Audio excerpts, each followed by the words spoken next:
aqui ver alguns exemplos práticos de quando eu devo ou não escolher entre qual vai ser a estrutura de repetição que eu vou utilizar. Como eu falei anteriormente, a gente já viu nas outras aulas, eu consigo com uma estrutura de repetição qualquer fazer a mesma coisa que as outras estruturas de repetição. Tanto for como o while com teste no início da estrutura, como também o while com teste no final. O exemplo está aqui, em que nós utilizamos como exemplo escrever os números de 1 até 5 e as três estruturas de repetição escreveram os números de 1 até 5 conforme mostra aqui na saída. Bom, para que essas três estruturas existem, se eu posso utilizar qualquer uma para fazer?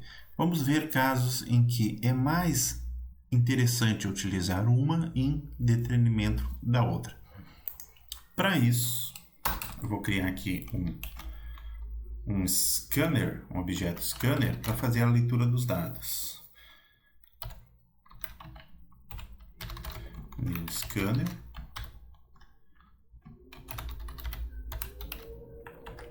Muito bem. Vou adicionar importar a biblioteca. Então aqui o objeto scanner. Aqui eu tenho meu contador. Eu também vou usar do tipo inteiro uma outra variável para mim fazer algum tipo de controle. Chama de valor aqui que fica melhor. Muito bem.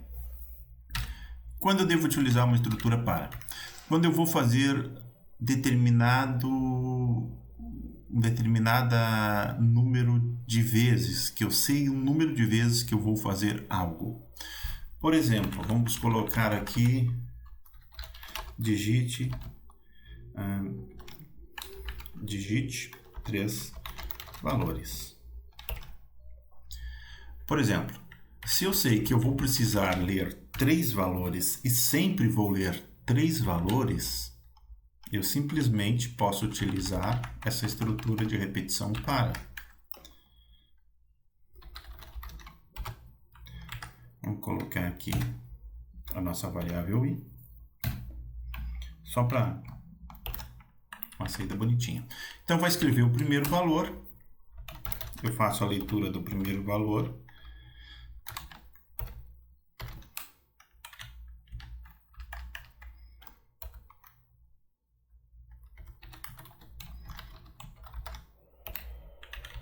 vou comentar aqui os outros códigos abaixo, porque eles não fazem relação agora nessa primeira explicação, ok?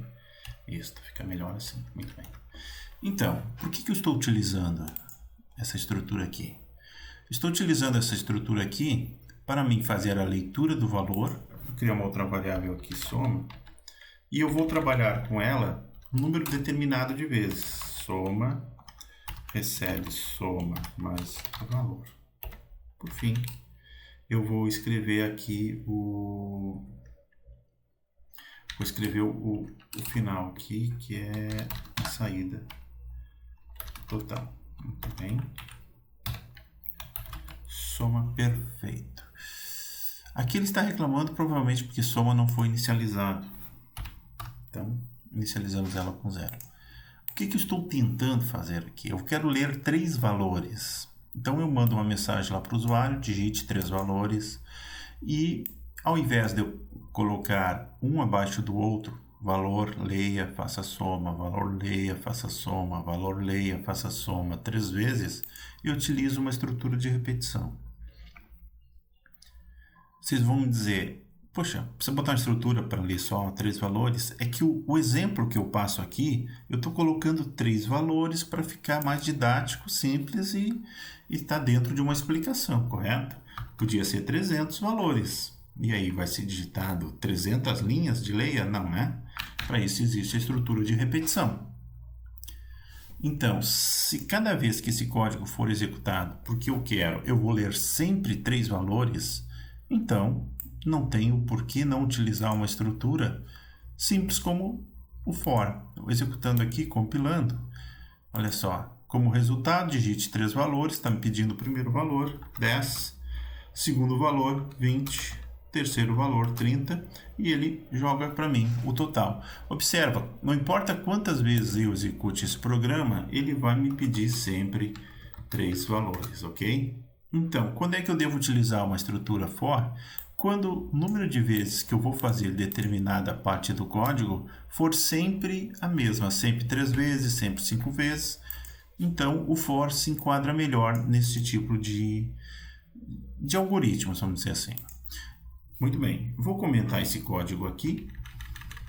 Vou descomentar o código aqui abaixo. E nós vamos ver, então, quando eu devo utilizar essa estrutura aqui. Estrutura do enquanto com teste no início. O que nós não vamos usar, tá ok, comentado, perfeito. Muito bem. Quando é que eu devo utilizar essa estrutura? Vamos fazer relembrando um pouco dela aqui. Ela recebe o valor inicial, enquanto este valor aqui for um valor menor do que 5, ele vai imprimindo, até imprimir os 5 valores, que nem no exemplo que nós tínhamos anterior. Bom, quando é que eu devo usar essa estrutura de repetição? Quando o número de vezes que eu vou repetir é indeterminado, certo? Por exemplo, quando eu não quero nenhum valor negativo, vamos botar aqui para o nosso valor. Vamos fazer um teste aqui. Eu tenho enquanto o valor for menor do que 0. Enquanto o valor for menor do que 0, eu vou fazer a leitura de um valor. Vamos lá. Digite, vou botar aqui a mensagem, né? Digite um valor, ok. E aí, valor recebe layer.next int. Estou lendo um valor. O que ocorre? Se o valor que eu li for um valor menor do que 0, eu vou dar uma mensagem avisando o usuário, digite valor maior que 0. E volto aqui dentro, então, a fazer a leitura. Vou indentar isso daqui. Cadê o código? Indentado, salvo, compilado. Vamos lá, então. Vamos executar para ver se está funcionando. Primeiramente, vai aparecer a mensagem digite um valor e eu vou propositalmente digitar um valor menor do que 0. Como foi digitado um valor menor do que 0, ele vai entrar aqui, vai passar a mensagem digite um valor maior do que 0. Peça novamente o valor e vai ficar aqui enquanto eu for digitando um valor menor do que 0. Ou seja, é um número indeterminado de vezes, diferente da nossa estrutura anterior, que sempre fazia 3 vezes, ok? Então, eu li um valor. Se esse valor, na primeira vez que eu digitar, for maior que 0, não tem nem o porquê ele entrar aqui dentro. Vamos executar. Olha lá, digite um valor. Vou digitar o valor menos 10. Ele me dá a mensagem, digite um valor maior que 0, para que eu digite outro valor. Menos 2. Ó, fica preso dentro desse loop, enquanto eu for botando valores negativos, até que eu digite um valor maior do que 0, ou enquanto eu digitar valores negativos, ele fica aqui dentro. E aí, ele sai do programa. Então, quando é que eu utilizo a estrutura enquanto? Quando eu vou executar um número indeterminado. Por que indeterminado? Porque eu não sei quantas vezes o usuário não vai entender a mensagem de que não pode ser um valor negativo. E se o usuário já sabe que o valor não pode ser negativo, bom, então ele põe aqui o valor 5, por exemplo, e nem sequer entramos na estrutura de repetição. Ou seja, enquanto aqui nós repetimos sempre 3 vezes, aqui ou não repetimos nenhuma, ou repetimos infinitas vezes até que o usuário se dê conta que não pode ser um número menor do que 0. Este é um caso em que nós utilizamos, então, essa estrutura. Buenas. E a estrutura para nós utilizarmos este outro cara aqui? Vamos fazer o comentário. Muito bem. Neste caso, o teste é no final. Então, eu já começo lendo um valor. Que valor eu vou fazer? Eu vou ler, eu vou pegar esse for e vou botar aqui dentro. Ó, peguei essa estrutura completa e vou colocar aqui dentro. Pode colocar uma estrutura de repetição dentro da outra? Pode alinhar várias estruturas. Então, começa aqui. Ó, só para vocês fazer. início da soma. Eu vou repetir 3 vezes a soma e vou colocar aqui a resposta da minha soma. Após feito isso, eu vou fazer uma nova pergunta para o usuário. 1 para nova soma. 2 para sair. Vou criar uma variável de controle, ó. Tá, vírgula aqui. Controle. Controle recebe 1, pode ser. E enquanto controle for igual a 1, lembra que o igual é igual, tá? Que apenas um igual é atribuição. Enquanto o controle for igual a 1, ele vai fazer uma nova soma. Vou fazer aqui controle recebe leia.nextInt. Muito bem. Recapitulando. A estrutura que nós estamos trabalhando é esta aqui. O que ela faz? Ela não faz teste nenhum. Eu não sei quantas vezes vai repetir. Eu sei que pelo menos uma vez ela vai entrar aqui dentro. Entrou aqui dentro. Eu fiz uma soma. Podia ser qualquer outro exercício aqui dentro. Chegando ao final, eu posso querer repetir todo este processo ou não.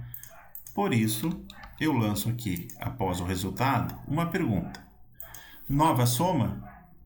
Deixa eu botar um pontinho de interrogação. Digita 1 para nova soma e 2 para sair. Se eu quiser uma nova soma, eu ponho 1. Se eu botar qualquer valor diferente, ele sai da estrutura de repetição. Compilando, executando. Olha só, entramos na primeira estrutura. Eu ponho 10, 10, 10. Ele vai dar a resposta para mim, 30. E pergunta, nova soma? Eu coloco 1, porque eu quero nova soma. E começo de novo a nova soma. Ele me dá a resposta, a nova soma, não, quero sair. E eu saio da estrutura de repetição. Faltou aqui, para cada nova soma, né, reinicializar as variáveis. Então, soma tem que receber 0, por isso que o resultado lá no final não bateu. Vamos compilar aqui e executar.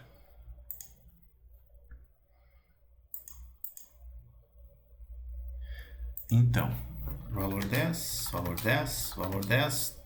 30. Nova soma, sim. Valor 2, valor 2, valor 2. Total 6. Nova soma, não quero nova soma. E ele sai da estrutura. Então, quando é que eu utilizo essa outra estrutura aqui, com teste no final? Quando eu vou fazer alguma coisa, pelo menos uma vez, porque o teste não está no início, então pelo menos uma vez vai ser executado o que está aqui dentro. E, posteriormente, eu decido aqui embaixo se eu vou voltar para aqui, onde está o do, e repetir novamente tudo de novo, ou não. Conforme a resposta, eu já saio na primeira vez. Então, isso aqui são apenas alguns exemplos do uso dessas 3 estruturas de repetição, ok?